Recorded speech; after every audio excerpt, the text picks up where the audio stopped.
As crianças podem ir para o cultinho, então.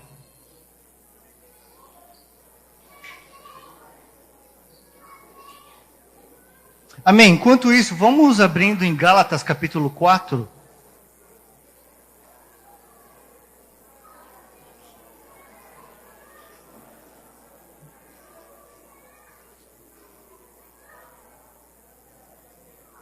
Sobre todas as coisas que se deve guardar, guarde o seu coração, a Bíblia diz. Gálatas capítulo 4 é onde vamos dando início a esta mensagem. E antes de ler aqui essa passagem, eu queria começar com uma pergunta. Como é que foi 2015? Como é que foram as metas que você tinha? Quais foram os propósitos? O alvo que você tinha? Alguns tiveram o alvo de emagrecer 20 quilos. Alguns tiveram o alvo de crescer em músculo uns 10 quilos. Alguns tiveram o alvo de ficar mais rico. Outros de empreender, de um novo emprego, de promoção e etc, etc. Eu também tive meu alvo, entre tantas as coisas, de repente a minha pressão começou a oscilar com o estresse, com tanta correria. Daí, então, eu fui mandado a entrar na academia, porque a academia não é coisa para mim. Mas aí eu tive que ir para a academia. No início eu fui cheio de gás, aí eu comecei a ir 4 vezes por semana. E era 4 vezes por semana, eu estava lá na academia puxando ferro. De repente, passa um mês, aí eu estou indo já 3 vezes por semana. Daqui a pouco já é 1 vez por semana. Daqui a pouco acontece alguma coisa e é 1 vez a cada 2 semanas. E daqui a pouco eu estou indo por obrigação, porque eu estou pagando a mensalidade, eu tenho que ir. Mas, e aí, disso que eu quero tratar nessa tarde. A questão do perseverar, a questão do permanecer. É muito fácil a gente começar as coisas, não é? Quando a gente fala, vamos começar 2016 e temos um monte de planos, e temos uma lista enorme, e estamos tão animados de fazer tantas coisas, mas a pergunta é, será que a gente vai fechar o ano da mesma maneira que a gente quis começar? Ou será que vai ser igual ao ano passado, o ano retrasado? Mas dessas coisas nós estamos acostumados a ouvir, né? Mas Gálatas 4, versículo 19... diz o seguinte: no meio de tantas metas e de tantos alvos, vamos ver aqui qual é o alvo, qual é o desejo de Paulo para essas igrejas de Gálatas. Capítulo 4, versículo 19 diz: meus filhinhos, por quem de novo sinto as dores de parto, até que Cristo seja formado em vós. Por quem de novo sinto as dores de parto. Aqui quem é mãe sabe o que é dores de parto, não. Mas ele diz aqui, as dores de parto para quê? Até que Cristo seja formado em vós. Vamos orar rapidinho. Senhor nosso Deus, queremos pedir da Tua presença, queremos pedir, Senhor, da Tua sabedoria, queremos pedir, Senhor, do Teu poder, queremos pedir, Senhor, o mover do Teu Espírito na Tua igreja, nas nossas mentes, nos nossos corações. Reconhecemos, Deus, de que Tu és a videira verdadeira, que nós somos os ramos e sem Ti nada podemos fazer. Não podemos produzir fruto de nós mesmos. E é por isso que nesta noite queremos Te pedir, Senhor, dá-nos o entendimento, para não ser somente ouvintes da Tua palavra, mas que possamos internalizá-la de tal maneira, cuidar dessa semente, protegê-la, cultivá-la, para que ela possa crescer e dar frutos. Para que possamos ser como aqueles desta passagem que lemos agora. Até que Cristo seja formado em nós. É o que Te pedimos, Pai, nessa noite, em nome de Jesus. Amém. Então, Gálatas capítulo 4, versículo 19. Vamos entrar no contexto aqui, em primeiro lugar. Eu vou acabar pulando então, tá? Eu não vou... Tá, Gálatas capítulo 4, versículo 19, ele está falando que o que ele quer, o desejo dele, ele está trabalhando para isso, ele está sentindo o sofrimento, aquela dor. Você que é líder na igreja, você sabe o que é a dor de ver pessoas batendo a cara no mesmo lugar o tempo inteiro, vez tras vez tras vez, e é uma coisa que nós oramos, nós aconselhamos, nós estudamos junto, mas aqui nós precisamos chegar a um ponto onde gradualmente, porque ninguém é transformado do dia para a noite, estejamos nesse processo de ser transformados, onde Cristo seja verdadeiramente formado em nós. Porque senão, é uma coisa que eu me indago constantemente. Nós temos o culto no domingo. Tem igreja, na igreja onde nós participamos, nós temos culto de manhã, nós temos a EBD, que é a Escola Bíblica Dominical, também de manhã, e aí à noite nós temos o culto, depois na quarta temos outro culto, e aqui vocês também têm do jeito de vocês. Mas aí eu fico me perguntando para mim mesmo, não para os outros, porque primeiramente a palavra tem que surtir efeito em mim, amém? Então eu fico me perguntando, quanto daquilo realmente está surtindo efeito na minha vida? Será que estamos felizes simplesmente de encher igreja? Estamos felizes simplesmente de participar de mais um culto? Ou será que nós não estamos focando, olhando para as nossas vidas de uma maneira um pouquinho errada? Será que nossa meta como pessoa, não para a igreja, não para outras pessoas, mas para mim como pessoa, olhar para trás e não simplesmente olhar, será que minha conta bancária ficou maior? Será que eu empreendi uma coisa nova, que é a coisa da moda no mundo gospel hoje? E não tem nada demais de você empreender, de você crescer, de multiplicar, etc.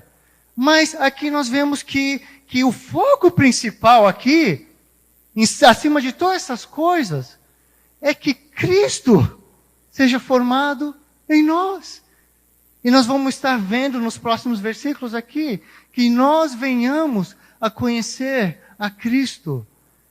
Quanto da palavra de Deus realmente surte efeito na nossa vida? Se não vamos passar mais um ano, aí terminamos 2016 e olhamos para trás, e aí nós nos perguntamos, quanto da palavra de Deus surtiu efeito na minha vida? E é muito fácil a gente pensar e falar, bom, eu fiz isso, fiz aquilo, estou bem na fita. Mas é uma coisa um pouco perigosa. Eu definir por mim mesmo onde eu estou. Porque muitas vezes o coração é sempre enganoso.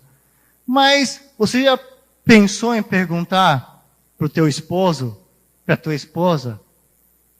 Você já pensou em perguntar, filho, como é que está o papai? É uma coisa que a gente passa sempre nas palestras. Filho, o que é que você pensa do papai? É uma coisa perigosa se perguntar, eu já falo desde agora. Mas aqueles que estão mais perto de nós é que vão poder ver com muita claridade, será que eu tenho dado um passo em direção a Cristo? Mas é outra pergunta. O que é que Cristo diria quanto a nós? Temos nos tornado mais como Cristo. Cristo tem se formado em nós. João capítulo 15.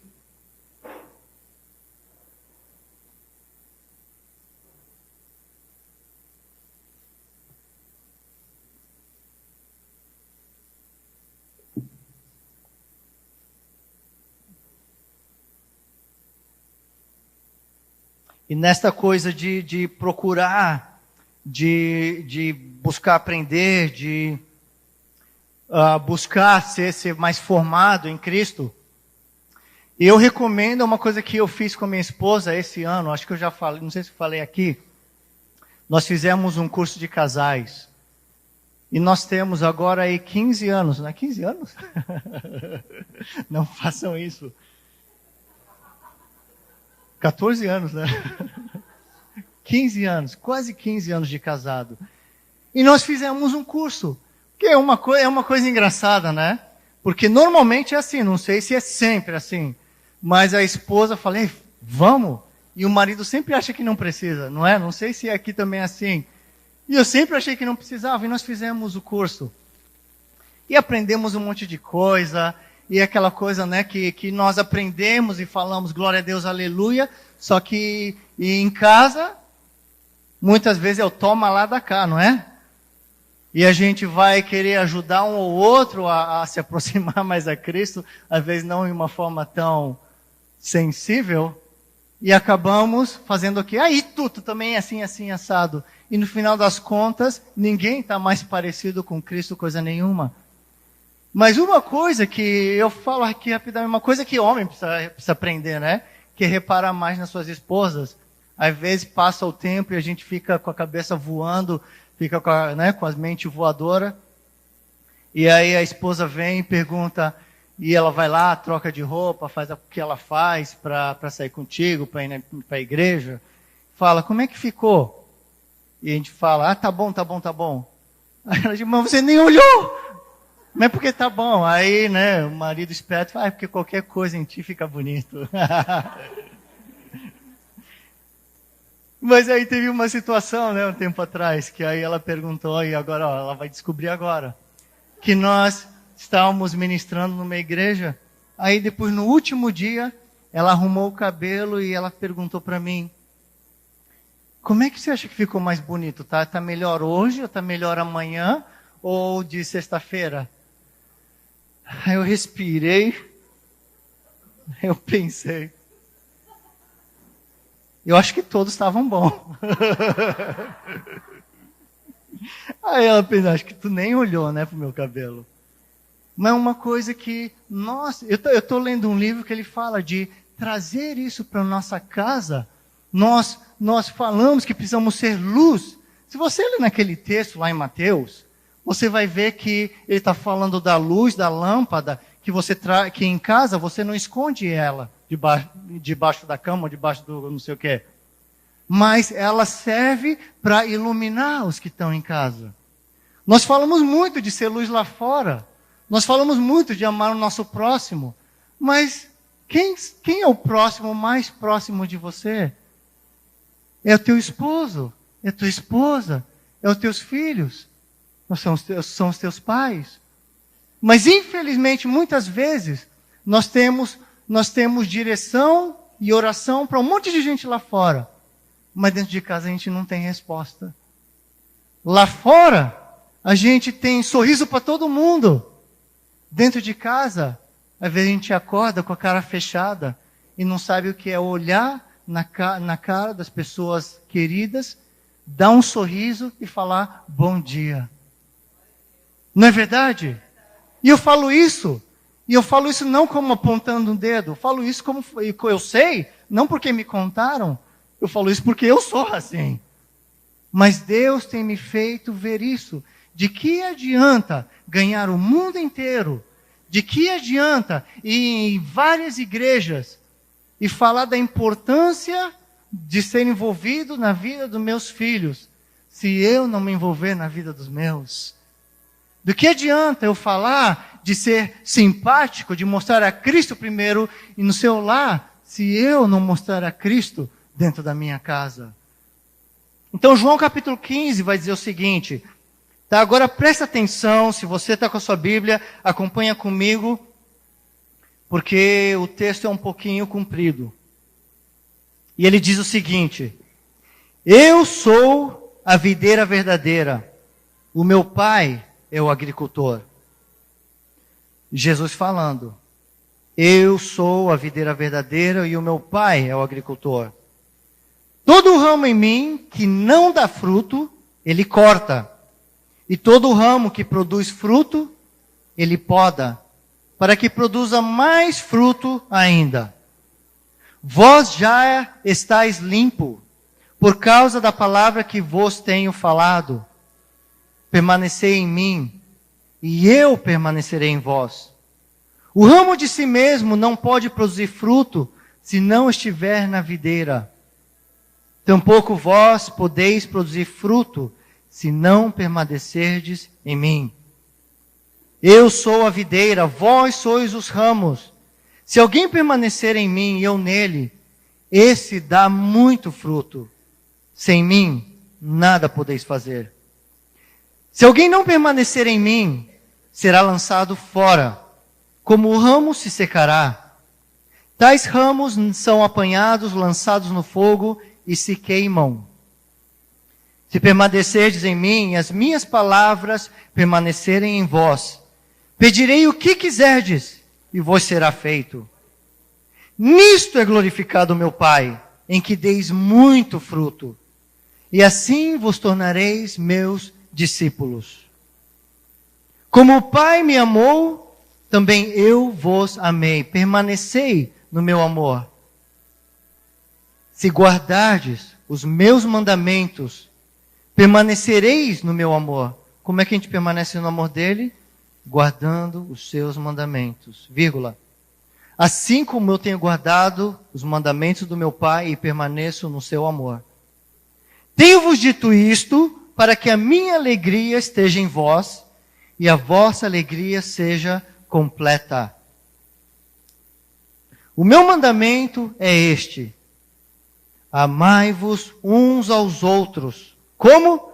Como eu vos amei. Ninguém tem maior amor do que este, de dar a alguém a própria vida pelos seus amigos. Vós sois meus amigos, se fizerdes o que eu mando. Já não vos chamo de servos, porque o servo não sabe o que faz o seu senhor. Antes tenho-vos chamado amigos, pois tudo que eu ouvi de meu Pai, vos tenho dado a conhecer. Não fostes vós que me escolhestes, mas fui eu que vos escolhi. E vos designei para que vades e deis fruto, e o vosso fruto permaneça, a fim de que tudo o que em meu nome pedires ao Pai, Ele vos conceda.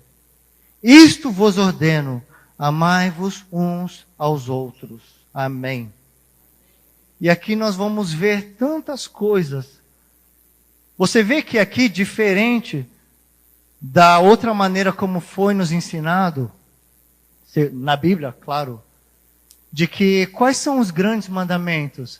Amai o Senhor vosso Deus de todo o coração, alma, força e entendimento. E amai o vosso próximo como a ti mesmo.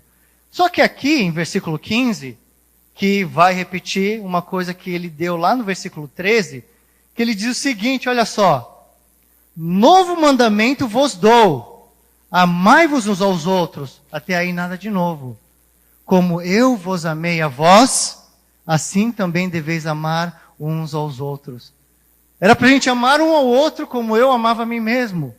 De repente ele fala, um novo mandamento eu te dou. Agora você vai amar aos outros como eu te amo. É difícil, não é? Como é difícil. Quanta picuinha nós como povo, e também como povo de Deus, arrumamos para a cabeça por causa de tanta coisa pequena, e nós falamos, e julgamos, e reclamamos, e fofocamos, e fazemos tanto mal.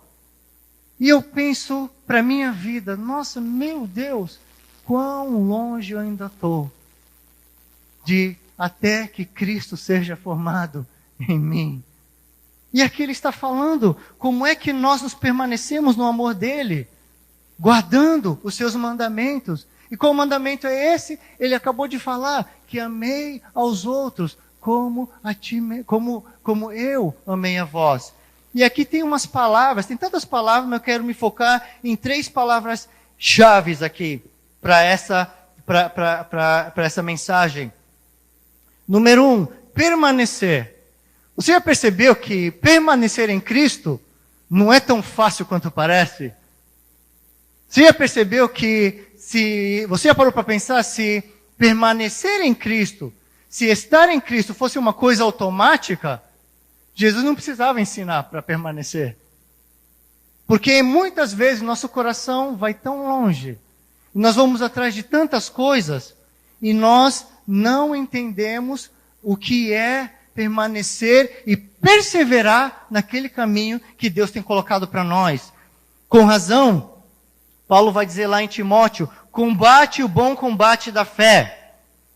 E uma outra coisa que eu quero colocar aqui, que é o ser podado. Versículo 2, ele fala que o Pai poda, e no versículo 3 ele vai dizer, vós já estáis limpos por causa da palavra que eu vos ensinei. E esse limpo, eu fui dar uma estudada, o original é da mesma raiz que o versículo 2, do ser podado. Então ele está dizendo, através da minha palavra, vós sois limpos, vós sois podados.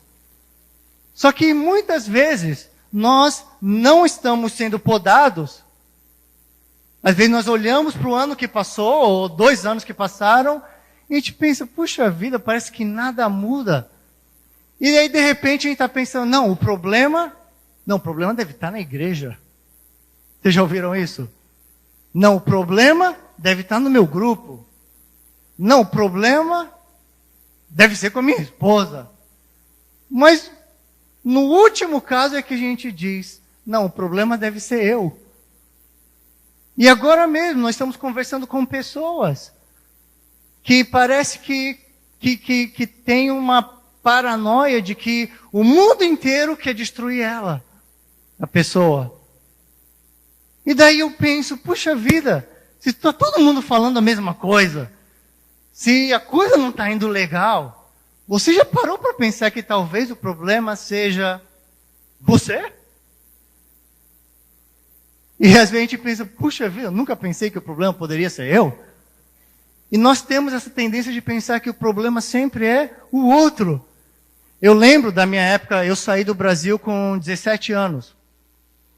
E naquela época eu trabalhava numa lanchonete, na Subway que tinha lá no Gonzaga naquela época, a primeira que abriu em Santos. E eu tinha um amigo ali que a gente saía, a gente largou a escola, a gente largou tudo e só ficava andando junto na rua. E voltar de madrugada, todo dia da semana, não era final de semana só. E de repente a minha mãe, ela chegou e falou, filho, esse teu amigo está te levando para o mau caminho. Aí depois de uns dias, esse meu amigo, ele fala, o japonês, não posso mais andar contigo não, hein? Eu falei, mas por quê? Ah, meu pai está falando que tu está me levando para o mau caminho. Você percebeu? O problema sempre é o outro, não é? O cocô do filho do outro sempre é mais fedido que o teu filho. Você já percebeu? Não é assim? O vômito do filho dos outros é pior do que o do teu filho. Mas, me desculpa te falar, mas o cocô do teu filho também fede. E eu quero te falar uma coisa também. O teu coração, muitas vezes, também fede. E sabe como é que eu sei? Eu não preciso ter uma visão. É porque tanto você como eu somos pecadores. Somos todos batata do mesmo saco. Então nós temos que entender de que o problema não é sempre o outro. O problema é por que é que eu não estou mais produzindo fruto? E às vezes nós estamos tão desconectados. Você vê, podado. Lá em casa nós temos uns pés de frutas.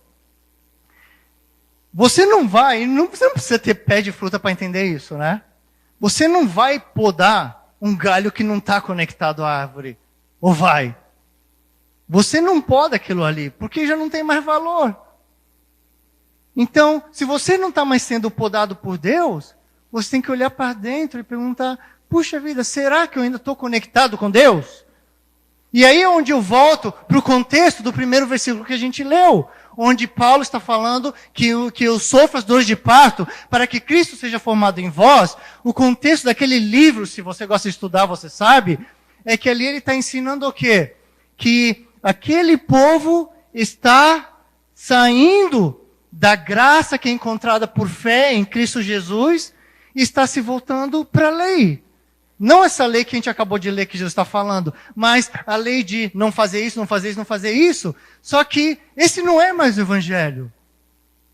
Então ele está falando, me admiro que vocês estejam saindo daquilo que lhe foi ensinado, aquela graça, aquela maneira, quando a forma como recebeste a Cristo, continuai nele, é o que Paulo ensina. Você percebeu que quando a gente conhece a Cristo, quando a gente se converte, a gente entrega a nossa vida para Ele, com todos os nossos erros, com todos os nossos pecados, com todas as nossas besteiras que nós fazemos, E de repente Deus começa a transformar a nossa vida. E a gente não sabe nem orar direito. Não sabe um versículo da Bíblia. Mas de repente alguém fala, cara, tu tá diferente. Tu tá transformado. Porque a minha única coisa que eu tenho é Cristo. Preciso de ti. Mas de repente a gente vai ficando tão refinado que a gente vai fazer isso aqui. Não, no original diz isso aqui, no grego e no aramaico. E de repente a gente está brigando por causa da Bíblia, quando na verdade a Bíblia não foi para criar discussão. A Bíblia sabe para que ela serve? É uma coisa que a gente aprende também lá no curso de teologia. É para alimentar o coração sedento. Sabe para que serve a palavra de Deus? Para trazer transformação, não para trazer divisão, não para trazer briga. Mas infelizmente a gente começa a crescer tanto, e de repente a Bíblia faz qualquer coisa, menos transformar o nosso coração e aumentar o meu amor ao próximo. Ao ponto que a gente quer mais estar certo do que realmente amar o próximo. E uma lição que eu aprendi com um pastor nosso muito tempo atrás. A gente estava dirigindo lá nos Estados Unidos, a gente estava indo para o aquário, ele ia na nossa frente, e de repente alguém foi lá e deu uma encostada no carro dele. Aí parou aquele trânsito lá de Chicago, que é uma bagunça, aí tudo aquilo ali, e eu olhando lá atrás, pensei, agora deu B.O. Aí eles saem lá do carro, de repente conversa, aperta a mão, ele entra no carro e fala, vamos embora. E fomos, eu falei, mas como que vamos embora? Daí a gente vai lá no aquário, vamos lá dar um passeio, e aí eu falei, e aí, como é que vocês resolveram aquilo ali? Ele vai pagar? Não, não vai pagar. Mas como não vai pagar? Deixou ele embora assim? Sem mais nem menos? Ué, mas por quê? Se a culpa foi dele, o mínimo que você tem que fazer é pegar e fazer ele pagar, vai atrás dele. Daí é onde ele trouxe aquela passagem. Por que não antes sofrer o dano? Calou a minha boca. Claro que não estou falando agora vai e faça o mesmo. A situação mais correta é aquilo. Mas muitas vezes não é nem um problema essa coisa específica que eu estou falando. Às vezes a atitude do nosso coração, especialmente na nossa cultura, é o quê? Eu quero ganhar. Eu quero ganhar. Eu quero ganhar e Deus vai me abençoar e que todo mundo que se exploda, porque eu vou vencer. Não é assim? Então nós precisamos permanecer. Você não pode ser podado se você não permanecer. E a outro tema que eu queria colocar, dar fruto. Amar como Cristo, capítulo 15, versículo 12.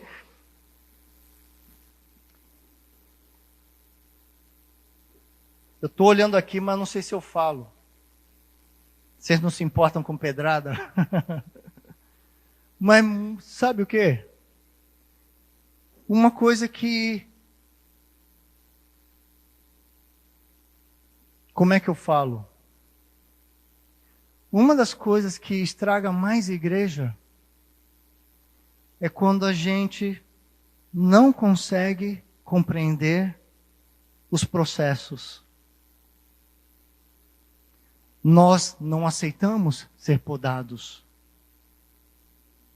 E é muito fácil a gente sair, colocar o pé do barco, para fora do barco, começar a caminhar na água e falar, olha só o que eu estou fazendo. É muito legal para nós, apesar do medo que dá, pegar aquela renca de filho e falar, Deus falou com a gente, vamos abrir mão de tudo e vamos para o Brasil. E Deus tem falado algumas coisas com a gente já está pensando, puxa vida, outra vez. E a nuvem começa a se mexer, e o que o povo fazia? Arrumava as tendas rápido, e agora vamos seguir aquela nuvem. E às vezes eu penso, puxa vida, na hora que a gente terminou de colocar o último prego com a última cortina, aí então a gente já tem que tirar a tenda de novo. E é muito fácil a gente ficar com tanta pressa e não respeitar os processos de Deus, que é o permanecer. É muito gostoso falar e pensar nas grandes coisas que nós vamos começar a fazer. os grandes projetos que nós temos para o ano. Mas e o perseverar? E o permanecer? Isso muitas vezes acaba se tornando uma coisa, uma condição do nosso coração, inclusive o meu, muitas vezes. Começa um trabalho e daqui a pouco, não, me ofendi, olhou para mim esquisito.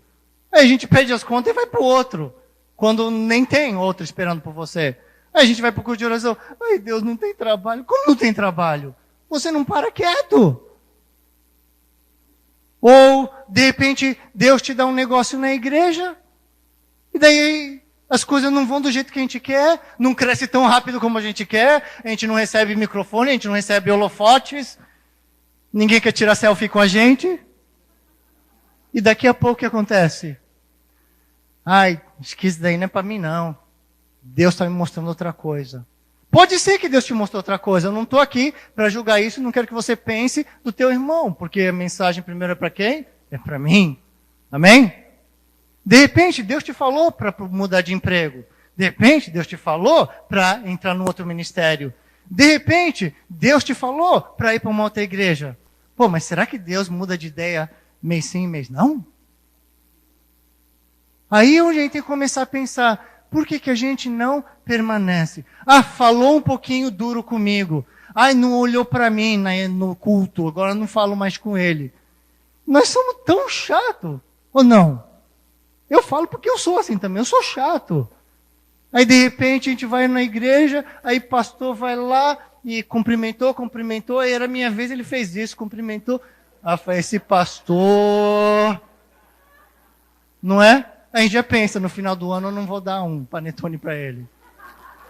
E o pior de tudo é que a gente guarda essas coisas. E a gente é tão cheio de coisa pequena. Isso mostra a qualidade do nosso caminhar com Cristo. E eu tenho sido confrontado constantemente. Como é que está o meu permanecer em Cristo? Quanto é que eu estou permanecendo nele? É muito fácil ver as coisas decolarem, é muito gostoso. Mas e o permanecer? Nós estamos no Brasil agora há 6 anos. Os primeiros 2 anos a gente quase morreu. E depois disso, os outros 2 anos, a gente só estava ali semeando com lágrimas. Mas aí, para a glória de Deus, esse ano, no começo do ano, a gente estava com a agenda cheia até dezembro. E a gente fala, glória a Deus, aleluia, aleluia. E de repente, a gente está falando de família, aí no domingo a gente tem que viajar 6 horas, aí no outro domingo a gente viaja 8 horas, aí daqui a pouco no meio da semana a gente também está viajando para o oeste de Santa Catarina, e estamos viajando, e a coisa está bombando, a gente, glória a Deus, aleluia. Só que aí tem aquela coisa do ser podado, o dar fruto. Quando a gente olha nesse texto aqui, dar fruto, que ele está falando, que a gente leu ele inteiro com contexto, não está falando de ver ministério grande. Não está falando de gente querer bater foto comigo. Aqui não está falando nada disso. Aqui está falando de, você disse, o meu mandamento é permanecer em vós. E o meu mandamento é este: a amar aos outros como eu vos amei. Difícil, não é? E você vê que o que eu estou falando aqui não é coisa nova. É coisa que é uma das primeiras coisas que a gente aprende quando se converte, vai para a igreja. Então, aqui que eu quero colocar, que muitas vezes a gente vive aqui, glória a Deus, Apocalipse, não sei se você tem, não sei qual que é a versão que você tem, mas a NVI em inglês ainda, diz o seguinte: você tem reputação de estar vivo, Apocalipse 3:1. Infelizmente a NVI em português não fala desse jeito. Mas ele fala, você tem reputação de estar vivo, mas está morto. Ponto. Aí ele diz, acorda. Você tem reputação de estar vivo, mas está morto. Então, aqui eu abro, eu compartilho aqui com a igreja. Nós somos família. Nós temos que buscar ser mais autênticos. Temos que buscar ser mais genuínos no nosso caminhar. Ninguém se beneficia em hipocrisia.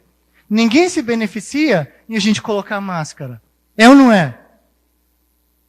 E Essa coisa, você tem reputação de estar vivo. Às vezes você arranca aquele galho daquela árvore, mas ela está verde ainda. De repente ainda estava com uma fruta, mas você arrancou de todo jeito. Só que ela não vai dar mais fruto. Mas ela ainda está bonitinha, ela ainda está verde. E Deus tem estado me confrontando de que esse ano, no que diz respeito a ver a coisa bombar, eu pensei, puxa vida, era para isso que a gente veio para o Brasil. E a coisa bombou. Só que de repente, conforme foi chegando o final do ano, eu estava caminhando assim. E de repente, eu já estava viajando por obrigação. E de repente, eu estava pensando, não é isso que eu quero. E de repente, foi quando Deus começou a trabalhar comigo. Sabe por quê que você está desse jeito? Porque você não está conectado na videira. Está viajando, está ministrando, está trabalhando, está estudando. Estou fazendo 1 milhão de coisas. Terminei um curso de teologia, terminei bacharel. Só que eu percebi, sabe o quê? Estudei um monte esse ano. E ministramos um monte.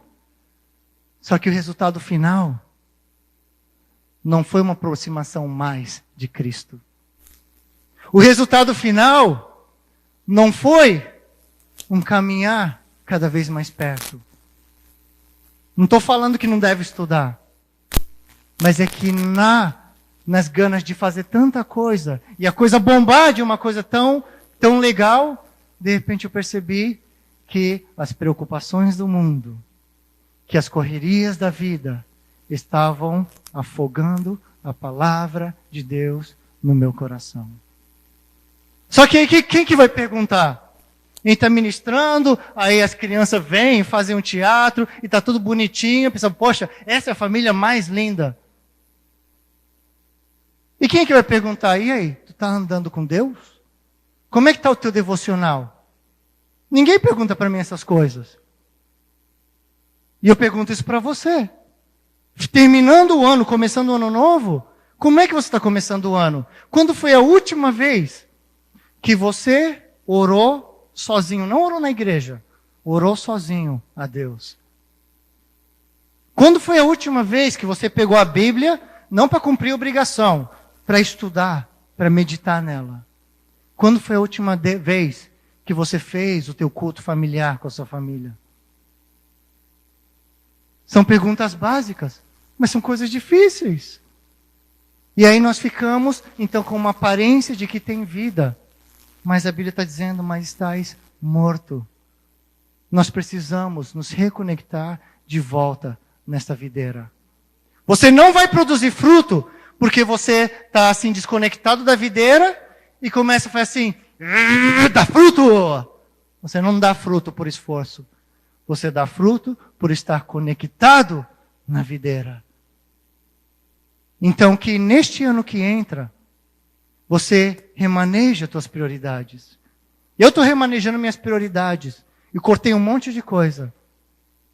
Porque eu não estou procurando ser famoso. Eu não quero ser conhecido São Paulo, Santa Catarina.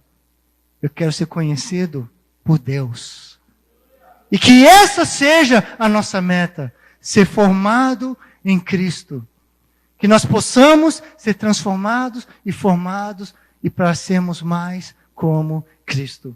E eu vou terminar com uma passagem em Filipenses. E antes de eu ler essa passagem em Filipenses, eu quero te falar uma coisa. Procura um líder, procura o pastor. Procura um irmão que caminha com Deus para ser o teu irmão de caminhada. Foi uma coisa que Deus me presenteou e eu ando com ele, ou nós tentamos sempre, uma vez por semana, estar junto, andar na praia, fazer alguma coisa junto, porque ele é o cara onde eu abro o meu coração, esse é o podre que eu sou, esse é o Fábio, que ainda precisa ser transformado. E ele fala, cara, vamos orar. E eu sei que ele ora por mim e vice-versa. Mas ele também é o cara que tem total liberdade de chegar e falar, e aí? Como é que está o teu caminhar? Tu está fazendo tudo isso, é muito legal, mas tu está andando com Deus? Nós precisamos de gente assim. Não despreze gente que venha a te desafiar no Senhor. Filipenses capítulo 3, então eu vou terminando.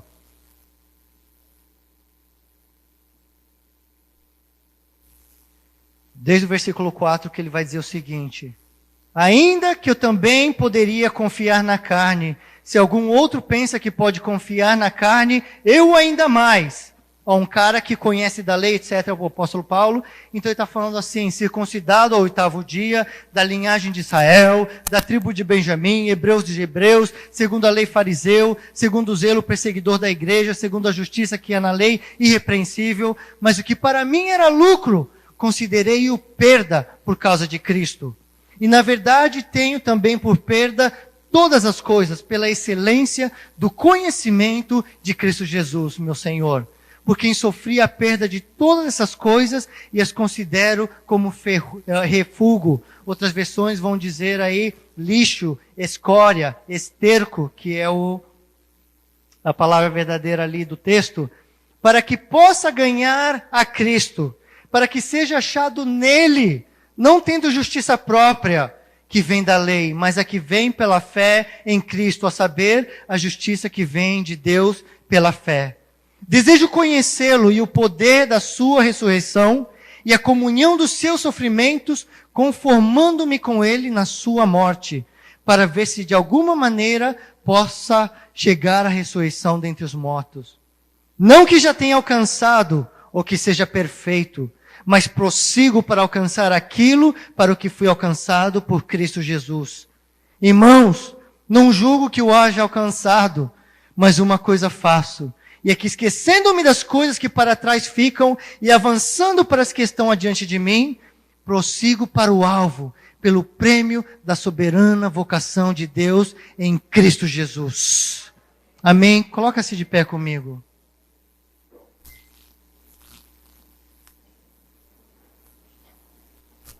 Feche os teus olhos comigo. Vamos ter um tempo de reflexão.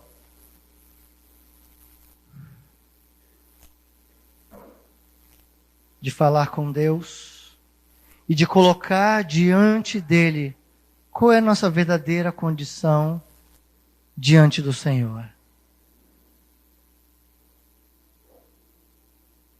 Como é que tem estado o teu caminhar?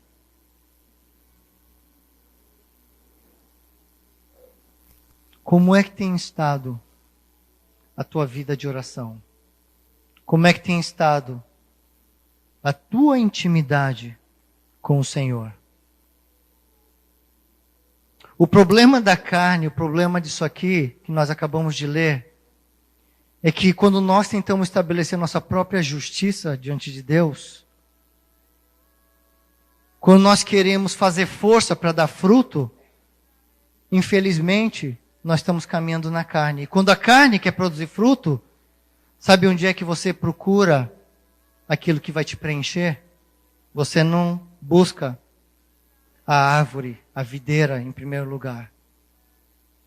Muitas vezes não, vamos falar de nós. E talvez você foi aquele que quando viu que já estava longe, já não estava produzindo fruto, você estava como um ramo, como um galho que estava secando e não produzia mais fruto nenhum, e não tinha alegria, que acabamos de ler também, para que a alegria seja completa. E não tinha alegria.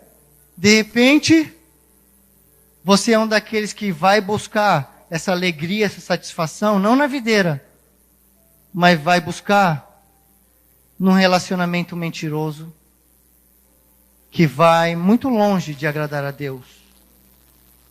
Talvez você vai buscar os nutrientes para que sobreviva em vícios, em pornografia, no Facebook. Você vai buscar no trabalho, vai buscar no hobby, E de repente você vê que nada disso está te preenchendo. E você vê que de repente, quando você se dá conta, você está vivendo que nem um porco.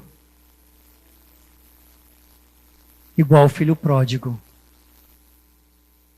E agora eu vim te dizer, não sejamos nós. E eu te falo aqui, não é porque eu sei nada aqui da igreja, porque eu não sei.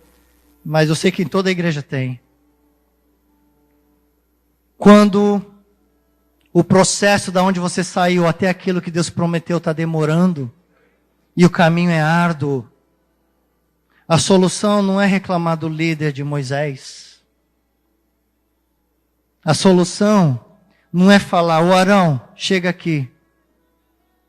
Faz um foguinho novo aí pra gente.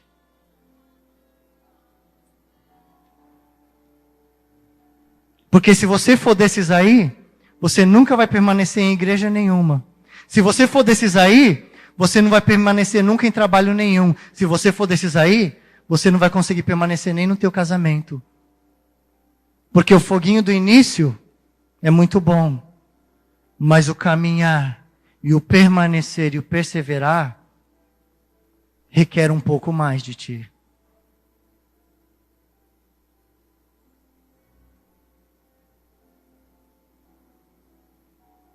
E eu não sei se você está com pressa de ir embora,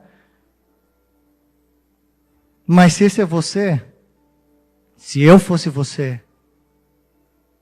e eu também estou no mesmo barco, eu preciso reconhecer que eu preciso de Jesus.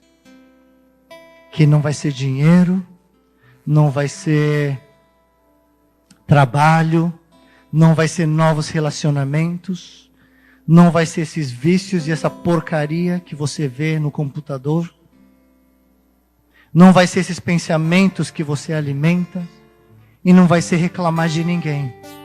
Porque se eu estou secando, o problema não é videira. Se eu estou secando, o problema não é do outro. Se eu estou secando, o problema é que talvez eu não esteja conectado nessa videira. Eu nem vou te chamar aqui na frente, mas se esse é você, levanta tuas mãos ao céu e reconhece a Deus.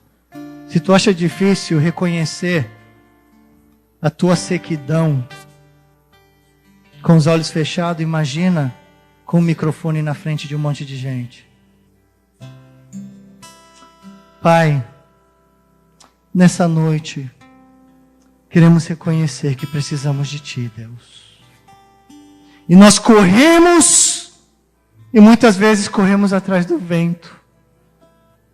E queremos ganhar, e queremos expandir, e queremos aumentar, e queremos enriquecer, e queremos promoções. E de repente, se fosse publicado aqui no telão uma lista das nossas prioridades, Cristo estaria lá embaixo dessa lista. E continuamos como filho pródigo, longe da casa e dos braços do Pai, comendo lavagem como porcos. Mas essa noite é o tempo de você cair em si. Esse é o tempo de você dizer: Senhor, obrigado. Obrigado porque através da Tua palavra pregada, Tu estás me podando. E se Deus ainda está te podando, meu querido, regozijai-vos, porque Deus não desistiu de você. Reconecte na videira e descansa nos braços do Pai. A vida está difícil, para mim também. As finanças estão difíceis. Está difícil para um monte de gente hoje. As tentações estão difíceis. Para todo mundo é difícil. Mas reconectai-vos em Cristo, porque nele está a fonte de vida. Caia em si. Desconecte-se dessas porcarias que estão te arrebentando, essas porcarias que estão acabando contigo. E volta para Cristo. Volta para Cristo. Volta para Cristo. E não larga mais dele. Porque nele está a vida. Da maneira como você estava apaixonado por Cristo no início. Volta a esta paixão. E como é que você vai voltar para essa paixão? Em primeiro lugar, arrependei-vos. Arrependei-vos. Arrependei-vos. E trazei o teu coração sem aparências. Sem aparências. Porque se estáis morto, lá Apocalipse 3:1 diz, acorda! Porque ele está dizendo, porque ainda dá para acordar.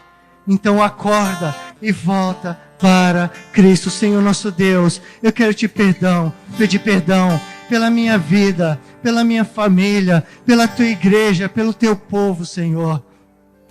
Porque temos sido maus.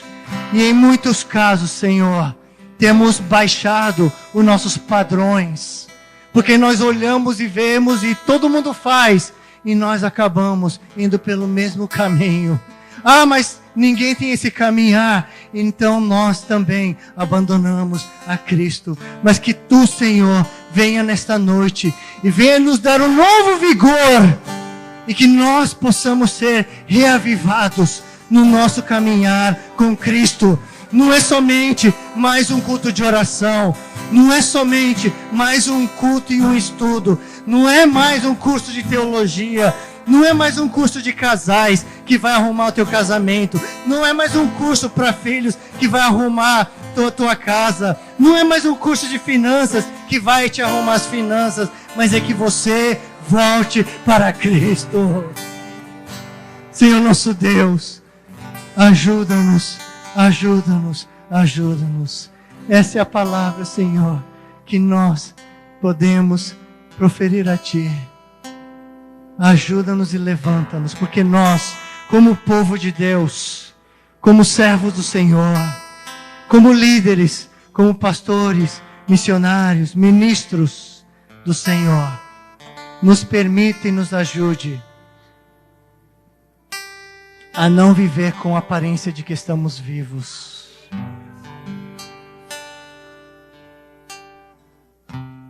Mas que a vida de Cristo realmente esteja em ação dentro de nós. Em nome de Jesus, Senhor. Amém, Deus.